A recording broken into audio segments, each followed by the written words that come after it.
नहीं प्रमत प्रमत नहीं जो एक ज्ञायक भाव है, इस रीति शुद्ध कहाए अरु जो ज्ञात वो ही है।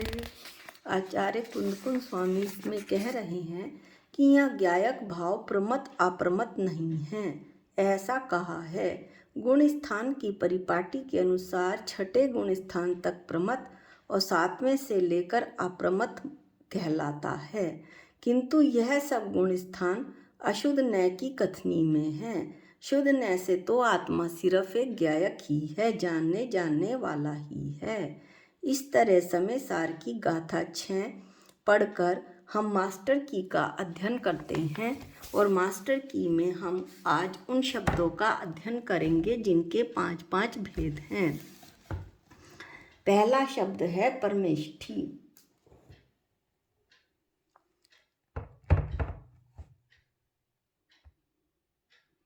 पंच परमेष्ठी जैन धर्म के अनुसार सर्वपूज्य हैं। परमेष्ठी उन्हें कहते हैं जो परम पद में स्थित हैं। ये पंच परमेष्ठी हैं अरहंत, जो दिव्य शरीर में स्थित रहते हैं, जिन्होंने 4 घातीय कर्मों का नाश कर दिया हो। सिद्ध, जो शरीर रहित हैं, जिन्होंने सभी कर्मों का नाश कर दिया हो, सभी 8 कर्मों का, घातीय और आघातीय कर्मों का नाश कर दिया हो। सिद्ध परमेष्ठी के मुख्य 8 गुण होते हैं। आचार्य परमेष्ठी ये मुनि संघ के नेता होते हैं, इनके 36 मूल गुण होते हैं। उपाध्याय परमेष्ठी जो नए मुनियों को ज्ञान उपार्जन में और शास्त्रों के पाठन में सहयोग करते हैं। इसके बाद 5वां है साधु। जैन ग्रंथ में उन निर्ग्रंथ महिषियों को साधु कहा गया है जिनकी आत्मा संयम में स्थिर है, सांसारिक वासनाओं से जो रहित है, जीवों की जो रक्षा करते हैं। ऐसे जैन साधु 28 मूल गुणों का पालन करते हैं। इस तरह से हमने परमेष्ठी के 5 भेद देखे: अरहंत, सिद्ध, आचार्य, उपाध्याय और साधु। अब हम अणुव्रत और महाव्रत की चर्चा करते हैं। अणुव्रत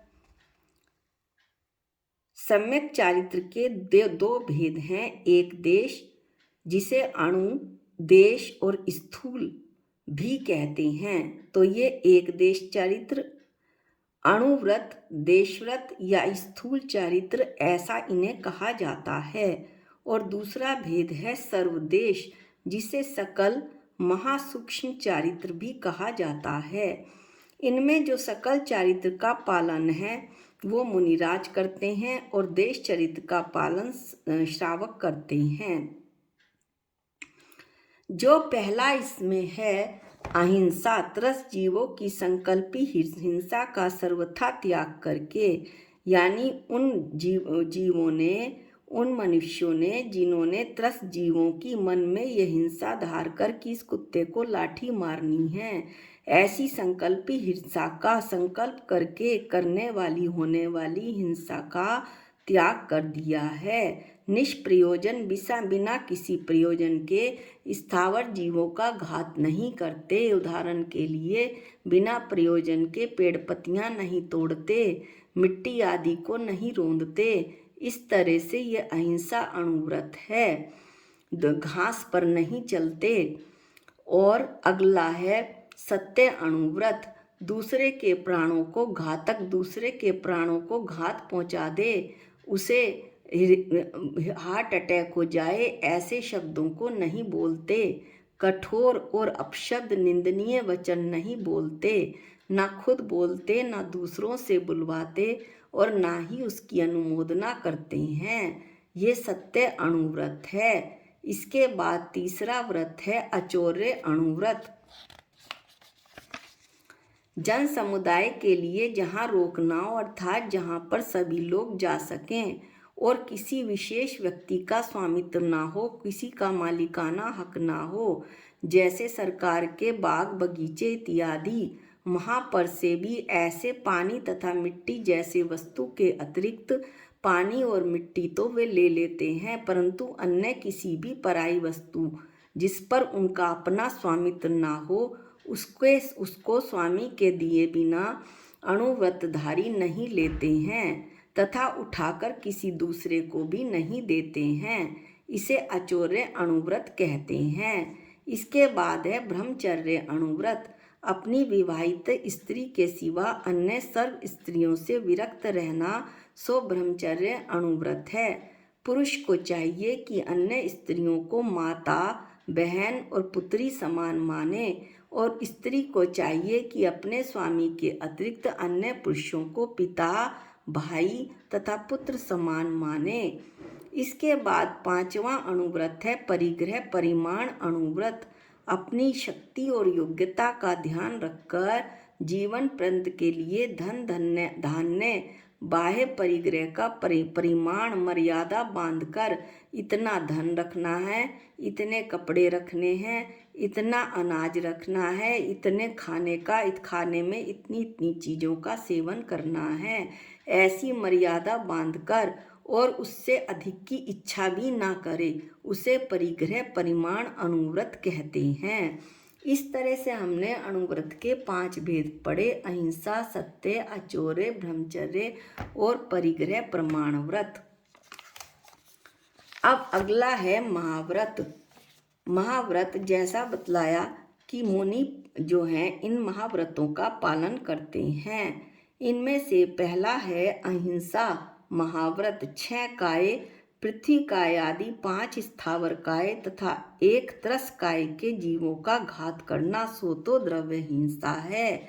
और राग, देश, क्रोध, मान इत्यादि भावों की उत्पत्ति होना सो भाव हिंसा है। वीतराग साधु दिगंबर मुनि ये 2 प्रकार की हिंसा नहीं करते, इसलिए उनको अहिंसा महाव्रत होता है। दूसरा है सत्य महाव्रत। किसी भी प्रकार का झूठ, चाहे वो स्थूल हो चाहे सूक्ष्म हो, वे नहीं बोलते, ये सत्य महाव्रत होता है। तीसरा है अचौर्य महाव्रत।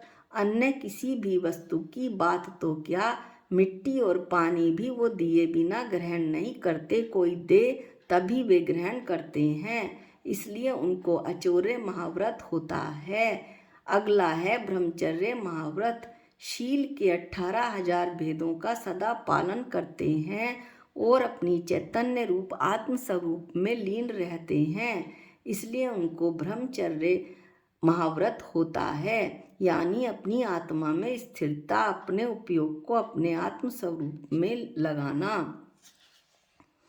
अगला है परिग्रह त्याग महाव्रत। वीतरागी मुनि 14 प्रकार के अंतरंग और 10 प्रकार के बहिरंग परिग्रहों से रहित होते हैं, इसलिए उनको परिग्रह त्याग महाव्रत होता है। अब अगला जो शब्द है वो है समिति। इसके भी 5 भेद हैं: इरिया, भाषा, ऐषणा, आदान निक्षेपण और प्रतिष्ठापन। अब हम पहली समिति पढ़ते हैं। दिन में सावधानी पूर्वक 4 हाथ आगे की भूमि देखकर चलने का विकल्प उठे, वह इरिया समिति है। अगली है भाषा समिति। जिस प्रकार चंद्रमा से शीतलता रूप अमृत झरता है, उसी प्रकार मुनि के मुखचंद से जगत का हित करने वाले, सर्व अहित का नाश करने वाले, सुनने में सुख कर सब प्रकार की शंकाओं को दूर करने वाले, दुखों को दूर करने वाले हितमित प्रिय वचन, अमृत वचन निकलते हैं। इस प्रकार समिति रूप बोलने का विकल्प मुनि को उठता है, वह भाषा समिति है। तीसरी समिति है ऐषणा समिति। वीतरागी जैन मुनि साधु उत्तम कुल वाले श्रावक के घर, दिगंबर मुनि उत्तम कुल वाले श्रावक के घर आहार के 46 दोषों को टालकर तथा अमुक अमुक रसों का त्याग करके अथवा स्वाद का राग ना करके, शरीर को पुष्ट करने का अभिप्राय ना रखकर मात्र तप की वृद्धि करने के लिए आहार ग्रहण करते हैं, इसलिए उनको ऐषणा समिति होती है। चौथी है आदान निक्षेपण समिति। पवित्रता के साधन कमंडल को, ज्ञान के साधन शास्त्र को और संयम के साधन पीछी को जीवों की विराधना बचाने के हेतु देखभाल करके रखते हैं, उठाते हैं, इसलिए उनको आदान निक्षेपण समिति होती है। इसके बाद अगली 5वीं समिति है प्रतिष्ठापन समिति। मल मूत्र कफ आदि शरीर के मैल को जीव रहित स्थान देखकर त्यागते हैं, इसलिए उनको व्युत्सर्ग अर्थात प्रतिष्ठापन समिति होती है। इस तरह हमने समिति के 5 भेद पढ़े: इरिया, भाषा, ऐषणा, आदान निक्षेपण और प्रतिष्ठापन। अगला जो शब्द है वो है मिथ्यात्व। इसके 5 भेद हैं: विपरीत, एकांत, विनय, संशय और अज्ञान। अब हम एक एक करके इनकी चर्चा करते हैं। मिथ्यात्व प्रयोजनभूत जीवादि 7 तत्वों के अन्यथा विपरीत श्रद्धान। प्रयोजनभूत जीवादि यानी जीव, अजीव, आश्रव, बंध, संवर, निर्जरा और मोक्ष, इनका अन्यथा श्रद्धान करना। कुदेव को देव मानना, आतत्व को तत्व मानना, शरीर को आत्मा मानना, आधर्म को धर्म मानना, हिंसा में धर्म मानना, ये जो विपरीत श्रद्धान है ये मिथ्यात्व कहलाता है। इसके 5 भेद हैं। पहला भेद है एकांत मिथ्यात्व। आत्मा, परमाणु आदि सर्व पदार्थों का स्वरूप आत्मा, परमाणु, धर्म, अधर्म, आकाश, काल इत्यादि जो हैं अपने अपने अनेक धर्मों से परिपूर्ण हैं। उन्हें सर्वथा एक ही धर्म वाला मानने को एकांत मिथ्यात्व कहते हैं। जैन धर्म में वस्तु अनेक धर्मों वाली मानी गई है। दृष्टांत के तौर पर जैसे आत्मा को सर्वथा क्षणिक ही मानना अथवा नित्य ही मानना, तो व्यवहार न से तो आत्मा क्षणिक ही है। संसारी अवस्था में आत्मा क्षणिक है, परंतु निश्चय न से आत्मा नित्य है, अनादि निधन है। इस तरह और दूसरा दृष्टांत है गुण गुणी में सर्वथा भेद या अभेद ही मानना। गुण और गुणी जैसे मेरी आत्मा में अनंत गुण हैं, दर्शन, ज्ञान, सुख, वीर्य, अनंत दर्शन, अनंत ज्ञान, अनंत सुख, अनंत वीर्य आदि। इस तरह से जब किसी को समझाया जाएगा तो व्यवहार न से भेद करके समझाया जाएगा, नहीं तो आत्मा एक अखंड पिंड है, वो अभेद है निश्चय न से। इस तरह दोनों ही तरह से आत्मा को माना जाएगा, और जो एक ही तरह से या तो सर्वथा भेदी माने उसे या अभेदी माने तो वो एकांत मिथ्यात्व है। अब तीसरा इसका भेद है विपरीत मिथ्यात्व। आत्मा के स्वरूप को अन्यथा मानने की रुचि को विपरीत मिथ्यात्व कहते हैं, अर्थात मैं शरीर ही हूँ जैसे शरीर को आत्मा मानना। वस्त्र बर्तन सहित जो गुरु हैं उनको परिग्रह रहित गुरु मानना, दिगंबर गुरु मानना। स्त्री के शरीर से मुनि दशा एवं मोक्ष मानना। केवली भगवान कबलाहार करते हैं यानी ग्रास करके आहार लेते हैं ऐसा मानना। उन्हें रोग होता है, वस्त्र, पात्र, आसन इत्यादि रखते हैं ऐसा मानना।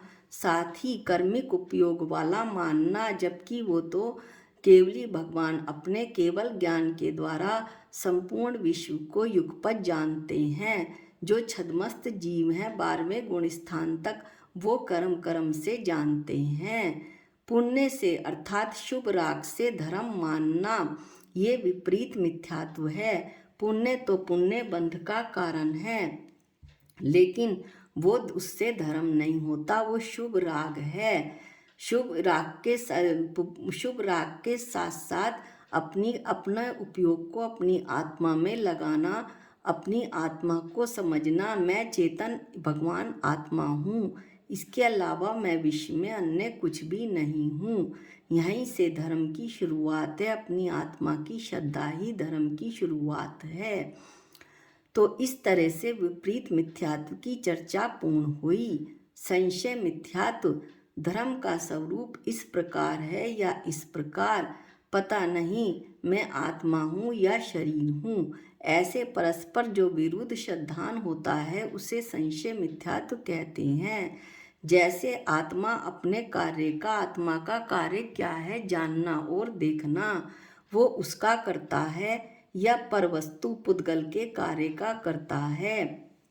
जैसे क्या मैं खाना बनाने वाली हूँ, क्या मैं कपड़े धोने वाली हूँ, क्या मैं दुकानदार हूँ, इस तरह की जो ये मिथ्यात्व है वो संशय मिथ्यात्व है। मैं तो एक ज्ञाता दृष्टा हूँ, जानने और देखने के सिवा मैं अन्य कुछ कर ही नहीं सकता। और निमित्त और व्यवहार के आलंबन से धर्म होगा ऐसा संशय मिथ्यात्व, या अपने शुद्ध आत्मा के आलंबन से धर्म होगा।